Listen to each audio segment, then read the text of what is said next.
আমার কথা শুনেন, এখানে আপনি কাজ করতে পারবেন না তো? ফ্ল্যাগ মিটিং এখানে কাজ আপনি করতে পারবেন না, কি বলেন আপনি? ফালতু কথা।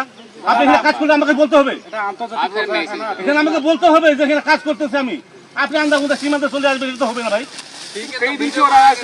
আমার কথাটা কাছে, আমি যদি এখানে আপনি কাজ করি আপনাকে অবশ্যই অবগত করবো আমি।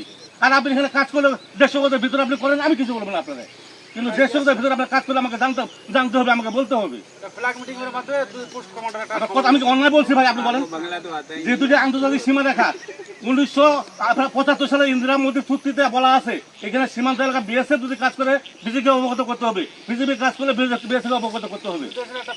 আপনি জমি মাপতেছেন, খুঁটি কাটতেছেন, আমি জানলাম। বিজেপির অ্যাকশন শুরু হয়ে গেছে, দেখতেই পারছেন আপনারা। আমরা বাঙালি আর মাথা নত করে থাকবো না। আমি বাঙালি, আমি গর্বিত। আমাদের বিজেপি কিন্তু ইতিমধ্যেই অ্যাকশন নেওয়া শুরু করে দিয়েছে, আপনারা দেখতেই পাচ্ছেন। আমরা আর মাথা নত করে থাকবো না।